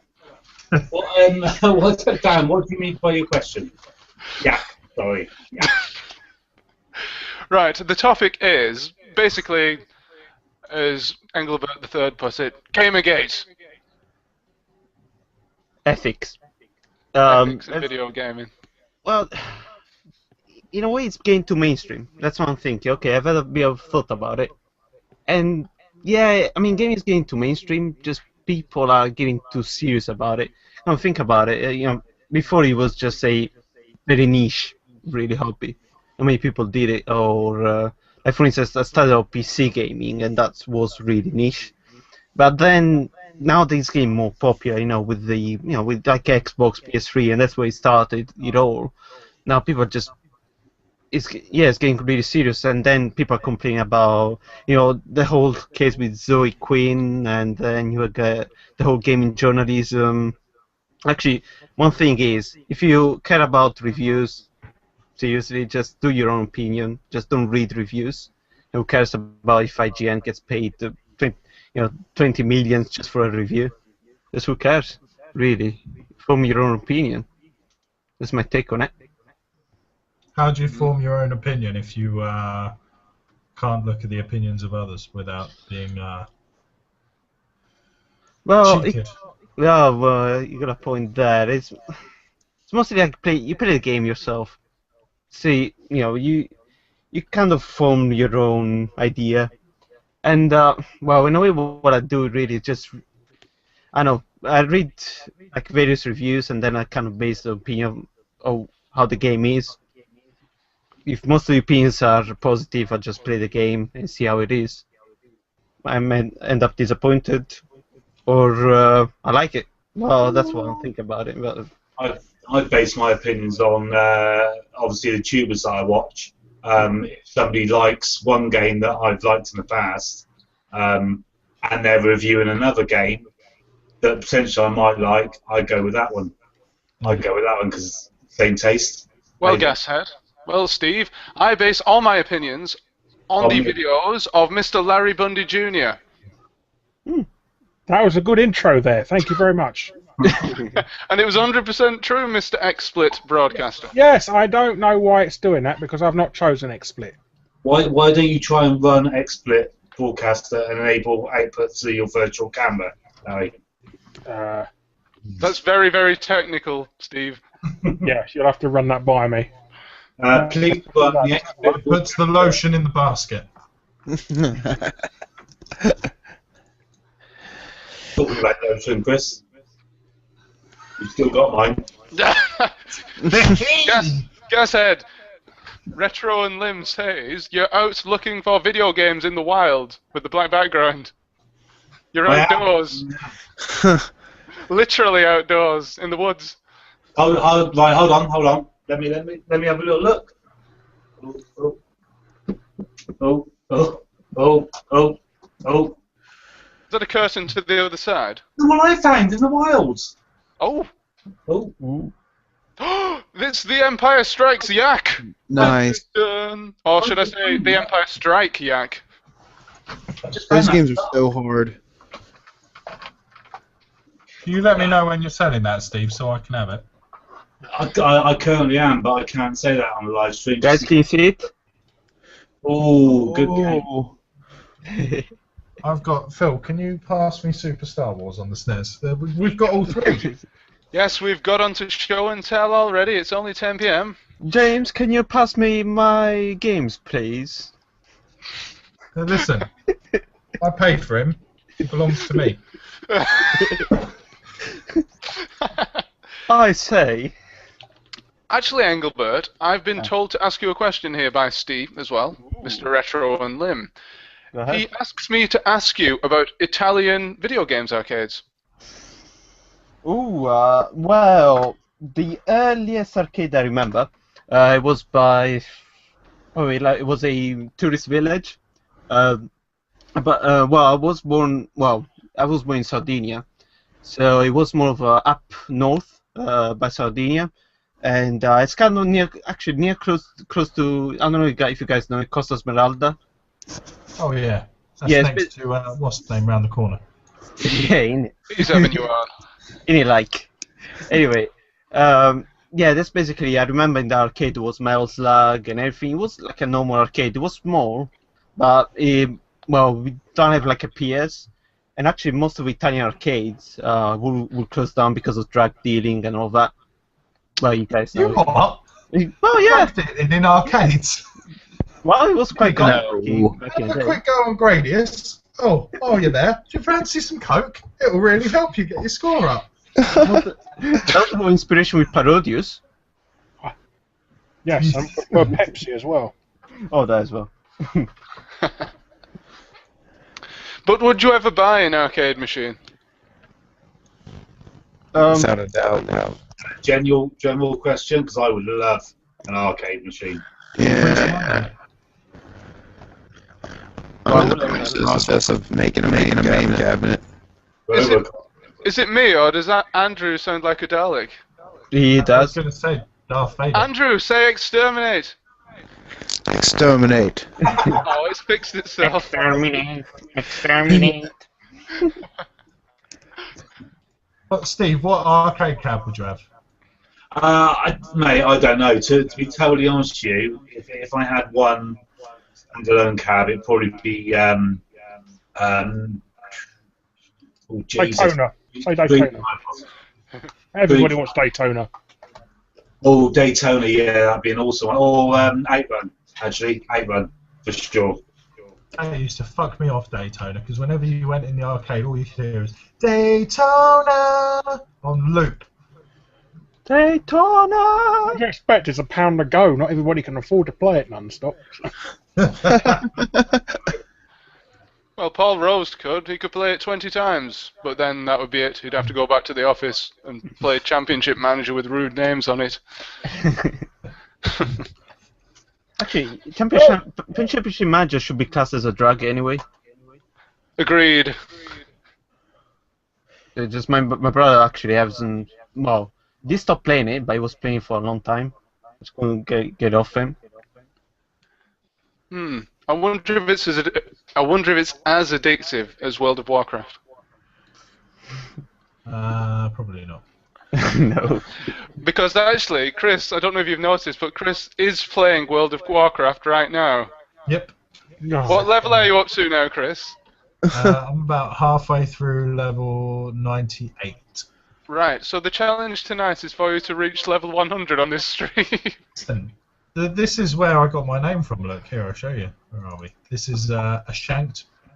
He used to be a troll rogue. He is now a goblin. No. He's wicked. I've never played World of Warcraft. Chris, is there an end to World of Warcraft? Is there like a final level? Yeah, I think it's called Funeral, mate. That's about as close as. It's for me, it's definitely game over because it's where I met my wife. So. Wow. So yes, definitely, I've definitely hit the end boss, as it were. The Undertaker is the final boss. Not the wrestler, but the actual Undertaker. Pain breathing.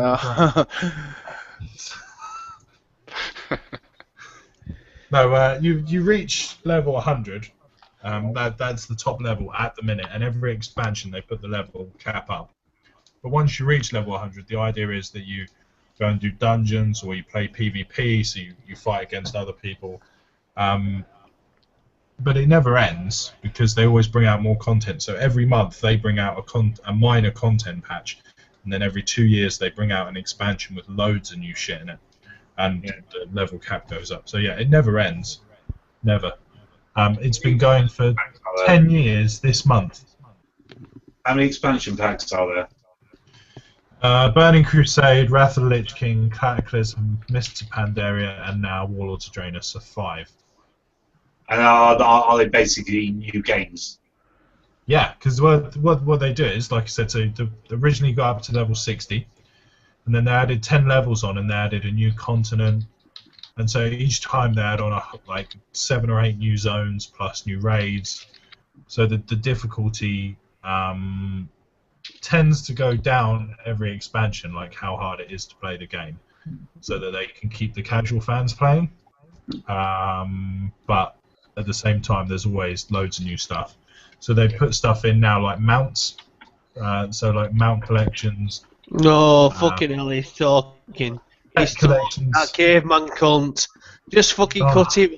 Jesus. Where's that box, you fat fuck? You've nothing good to say. Shut the fuck up. Jesus Christ. Oh no. Carl, welcome back. Thank you very much, thank you. And how fitting it was to shut that bloody Chuck Rock caveman cunt up. Jesus Christ. I'll shut you up in a minute. Hey, shut me up, what are you going to do? Come round there and put my foot up your fucking arse, you fat prick. Well, thank you for giving me something pleasurable. What are you going to do to shut me up? Jesus fucking Christ, here we are. How are you all? I'm well, mate. I'm well. Hello. Hello. Hello, I can see Stephen there. There's some new faces here. I apologise I don't know your names. Andrew? At the end there? Hello? What's up, man? Good to see you. Good to see you. Where are you from? United States. I gathered that. Whereabouts? West Virginia. West Born Virginia. and raised in the playground is where I spent most of my... No, that's West Philadelphia, isn't it? Sorry, continue. It's Philadelphia. That's the big PA, isn't it? Yeah, you fucked that up. And then we've got...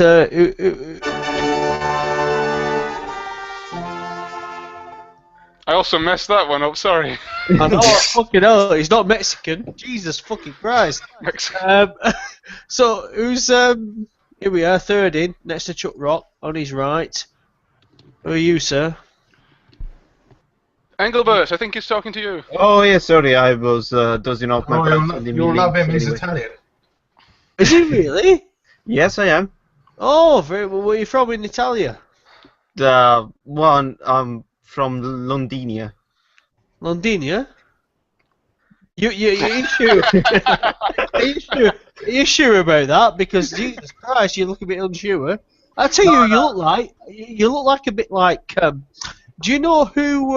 What's his bloody name over here? Example. You know Example? No, but they told me that I look like the guy from In Between Us. Will, that's the one. Got the stick glasses on. Yeah, I've got actually glasses. My bad. Why aren't you drinking Birra Moretti or Peroni?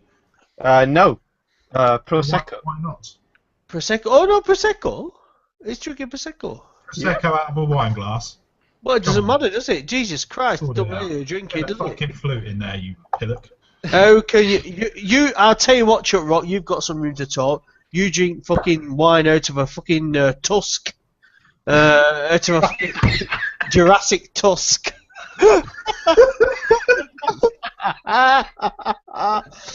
Mr. Stephen Horton, you're next on my list anyway. Yeah, go on. How are you, sir? Good, mate, and you? Absolutely fantastic. Absolutely. I'm only here for 2 minutes. That's why I'm trying to. Where are you? You can tell Stoptober's over, can't you? Yeah, well, whatever, Chuck Rock, you bastard. Stephen, you look like you're in the middle of a. I don't know where you were, but it's very black. Very black, isn't it? We've been there. I'm in space. Ah, you were. Oh, is it up there? Oh, do you know what? I believe you're in space. I believe you're in space because there's no stars around you, hence the conspiracy behind it. Ooh, that's another. You know, they never went to. Nobody's ever been to the moon. That's a fact. You know, flags don't wave in the wind in the moon. They can't see any stars because of the optics. What a load of bollocks! Of course you can see stars. And who's this chap here? This chap. I've never spoken to this chap before. Is it Bundy? Mr. Bundy? Hello. Hello. How are you? I'm good, thank you. How are you? I've seen a few of your reviews, but I've never seen your face. Hence your cartoonist. Well, you haven't seen enough of my bloody videos, then, have you? You don't see my face. Well, no, I only follow the popular people. But moving on. You watched the Ashens movie. You said it was shit. Remember? It was shit. It was absolutely shit. He was in that. Yeah, well, there you go then. That's my point exactly. I don't believe people getting too popular for their own fucking good, and then, hello, I've got a big dick about myself, I'm going to create a movie. No, don't. Carl. Yes? Carl, if somebody came to you tomorrow and said, I'll pay you 500,000 quid to do a movie, would you do it? No. Why? Liar. Because, no, it's not a liar, because, do you know what, in life, if you speak to anyone I know, because I just don't believe in. I think people are false. I think a lot of people are fucking false and do things for these reasons, for money reasons. And if you do anything for money, you're fucking false. And that's a fact. But you better stop going to work, then, you daft cunt. Stop going to Tesco's. Whoa. I created the illusion that I go to work and earn money. No. I go to work and doss about. Let's get it fucking right. You know. But Carl, what about the creative process? Listen, Yack, you know I'm a thick cunt. You're trying to confuse me with your fucking sorcery, and it's working. I have no fucking idea what you're trying to say to me, and you know, so leave it out, quite frankly. And when your fucking screen, I'm going to divert this because I'm clever like that. When your screen comes up like this. I see the console snob there in the old man's fucking outfit. Where is he? He's there on the top right, next to Vader. No, not on the fucking screen, you daft cunt. On the second in reality. No, where is he on the stream? Oh, right, yes. I believe he may be at work, but once he's back... Oh, he's at work. Well, that's alright for some, isn't it? That's alright. No criticism there. Bloody hell, fire. Jesus Christ, I get it though, don't I? Jesus Christ. Get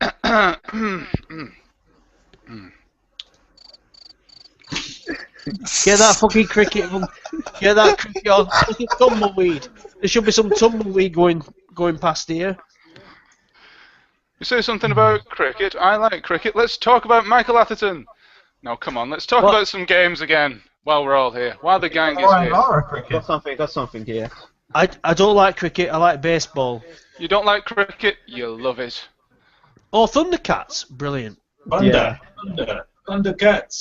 Oh, is that a game? Yeah, it's Commodore 64, 128. Larry did a fantastic video on this, didn't you? I did. Oh, I need to watch it because I haven't played yet. I mean, I don't have a Commodore 64. But I still got it there. I found it in a car boot sale. Not missing much. No, okay. I got it there for years. Did you ever play the Transformers game on the Famicom, Larry? Which one? The Search for Convoy, the weird thing they did. The first one, yes. Yeah. Well, I've seen loads of other people play it. I've never actually played it myself, but yeah, it looks bizarre. Like the last boss is the Decepticon logo. Yes, it's balls hard. I'm still not got past the second. That'd be a good game for you to do. Got a good backstory to it as well about how they had to fill in the storyline for the Japanese on the cartoon. Oh, okay. In Japan they never had the animated movie. Yeah, I know, and so they had to fill it in. And the game is you're Ultra Magnus trying to find Optimus Prime. Oh, okay. I do know in the original Japanese one that Megatron was actually a good guy as well. Really? Yes. Ah, that's kind of interesting. I was sorry, this is not. I was talking to somebody at work about this, and I just watched the recent Transformers movie. But the bad guys are kind of hip. I didn't really know that. I thought it was like the Autobots are the best kind of thing, but people like the what do you call it, Decepticons. It was always kind of that way. Like, I always preferred Soundwave to Blaster, because Blaster was a bit of a twat. Why are you being so kind of proper twat? What's that all about? Are you trying to go for a good image because he's not fucking working. He was a bit of a cunt. Yeah, but you can't go for a good image when you're associated with me on these I kind was of going to streams. say not when I'm friends with you. No. No, seriously. I said to him because somebody put on Facebook, what are you, Autobots or Decepticons? And then a lot of people went for the Decepticons, like it was like kind of like cool to be bad. I don't know, and I didn't really know the relationship because when I saw the new movie with the dinosaurs, like with Grimlock and things like that, I don't know the history behind the, where they came from, and obviously from the movie I do, from the, But the idea was that they were made, they were there before the original Autobot. So similar to the cartoon, similar to the movie, the cartoon was, but I think Ratchet brought them back or something along those lines in an episode. But he always has, in the comics, he always has struggles with Optimus Prime for leadership of the Autobots. He's a much more in-depth character in the comics, Grimlock. And yet they team together in the Foe. in the new movie. Yeah, common foe. Yeah.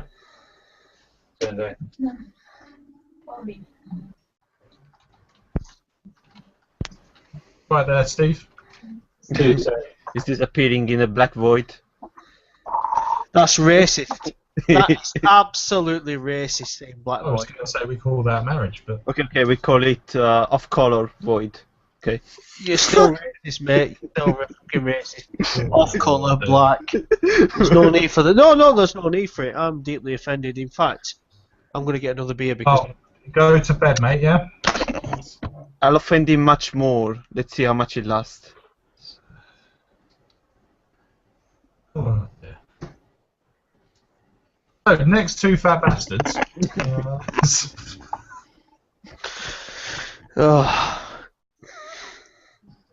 Everyone knows I'm black, right? So that's why I'm offended. Jesus Christ. What are you talking about? What are you saying Jesus Christ for? Do you know what pisses me off about you, Chuck Rock? When we talk about Eminem, Eminem's a real fucking mate. Everyone knows that. No. Everyone knows Eminem, real G. Am I talking bullshit or not? Oh fucking hell, I am. I've just lost our mate here at end. I shouldn't have said that. I was trying to be like kind of comedic, but I've just lost our mate. He's gone. Our mate from America on end here. Where's that tumbleweed? Yeah, well, I'm about to offend somebody, and that's my trademark. So, fuck it. You know what I mean? Oh dear. I think What has happened? A lot of hate anyway. I wasn't trying to be. I'm fucking. No, I'm black. Is that what you mean? He's kind of like from that kind of background. That's what you mean, isn't it? Who is? Eminem. Yeah, that's exactly what I'm talking about. That's what I'm talking about. He doesn't class himself as white, does he? No, I think he does, but No. I'm telling you, Does anything now? He's fucking dead. he's a real G. You know what I'm saying? He's a real G. You what? Real G. Carl's talking hood. Larry? Did you just say Eminem's dead? I thought you were talking about Michael Jackson. Michael Jackson ain't dead either. Fuck me. Guys, let me check on Daily Mail. Yeah. Elvis Presley's not alive. Yeah, he's alive too. Yeah. All the legends are like Tupac. He's living out in Benidorm, you know, on a fucking sun lounger. Are you sure they don't all live on the desert island from Desert Island Games? Well, they could be there. I've checked. Kurt Cobain's there playing his Super Nintendo. Another good reason to go there. I'll tell you what, you better kill this. I've fucking killed this stream now. I really have. I've offended you. You've got a great ability to do that, haven't you? Yeah, but I'm good at it. By Christ, I'm fucking good at it, and it's the only thing I'm good at. And this fella, what was his name from Ohio? Was it from Ohio? Where was he from? West Virginia, born and raised. That's exactly what I said. And Where he spent most of his days. Exactly, exactly. What the fuck did he just say? But that's what I'm saying. He's gone now. He's gone now. When I start talking about, but I fucked it all up. Carl, do you think we should move on to some comments? I just think you should move on to kicking me. If you really want me to do it, I can do it. Don't be silly. Read the comments. I'll give an input on that. Novabug says, Woodlin, keeping up with current events as always. Absolutely. Oh, I need to put some money in his fund as well. For anyone who doesn't know Novabug, he's doing Movember for November, and he's got some kind of link that I'm sure Harry Yack, that is so fucking organised, will provide right now in the comments section. Oh yes, organised is my middle name. Yeah, well, it should be there then right now to donate to his cause for, and it's for testicular cancer, isn't it? Movember. It's for an extremely good cause, so you should definitely donate to it. And I will be, and I messaged him today within the comment section on one of my videos saying that I will donate, and I certainly will. And You're pulling it back. I'm pulling him. No. That's serious matters. You know, you've got to do that, haven't you? Where the fuck are you? Do you know what you remind me of, Steve? Right now, you remind me. I don't know why I've got this image in my head, but it reminds me of you waiting for a fireworks display. There's a fireworks display going to be happening around you. Yeah, it's going to happen as soon as we get off the stream. Literally, I'm just waiting to get off the stream, and then we're going to get fireworks. Look at that, baby. Oh yes! Oh. Yeah. Oh, you're doing it too, are you? I'm another one that can't grow a moustache. Yes, you can't, can you? You've kind of. I don't, haven't you? Oh. Well, there you go. We can only see the top of your head now. Have you put the link up there, Harry Yack? I have not, unfortunately. This is the closest. Right. Yeah. I'll get up. I'll get up the closest I could find. Here I am plugging in. There's no point because Harry Yack can't be bothered. Jesus Christ. Oh, the bus! Oh, very good. Very good indeed. Nova bus. The Nova bus is coming, and everybody's jumping. Right, we'll just clean up one or two more comments, and then I will definitely post the link to Mr. Novabug's whatever page thingy-majig. And I do believe he'll be joining us for the second show. No space. There's no space. So he can be here to explain it all to you, the viewers. Novabug says, Larry, I need to know, has Ashens visited the 97p store yet? I don't believe he has. I think it's conspiracy. He's actually being bought out by the 99p and Poundland store. So, I saw that last week. I went to Pinner, had a little look at the 97p store. It's good. I thought I was in South Ruislip. It's Pinner, isn't it? Right at the Manor. No, it's right at the Manor. It was in that photo. No, I'm pretty sure it's Pinner. Uh-oh. Right at the Manor. Pretty sure it's Pinner. There's one in Pinner. I don't know if it's a 98p store. There's one in Pinner down by W. Smith. Oh, that's they're expecting. Yeah. He's thinking, this is important. This is of great importance to the people of RetroUnlim. We must know.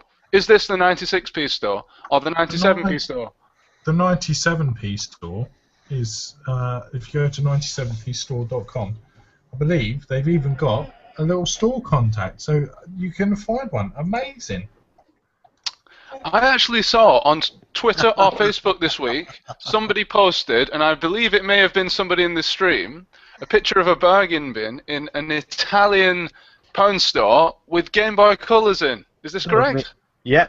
Well, my brother actually found it in a forum, and I just posted it on Facebook. It was crazy. Come on, actually 10 euros, which is about £7 for a new Game Boy Advance, Game Boy Color. This is crazy. Probably had them in the in the warehouse or something. Steve, the 97p store, there's one in Pinner, one in Craven Park Road, one in West Ealing Road, and one in Stevenage. I knew it was Pinner. Yes. Ah, right. And on that note... It's bloody Ruislip Manor. Oh. Competition. Right. And on that note, quite literally, because there was a chime there, somebody's mobile phone, I believe... It was mine. It was an invite. It was an invite to the next stream. And I'll be there. That's impossible, because it's not even been booted up yet. Yeah, but it fucking will be on my say-so in a minute when I tell you. So carry on. Yes, Mr. Carl, sir. Anything you say. He runs this stream. No illusions. No. Who actually runs RetroUnlim.com? It's not Steve. It's not me. It is Steve. It's Carl. No, it's not. I'm just joking, of course. Right, guys, so join us again in half an hour for the next show. Or if you're watching this on demand, it'll be the next video along in the videos list. If you can be bothered tuning in, we'll have a ton of guests. And, yes, join us. Join us. Thanks for watching. Thanks for being yourself.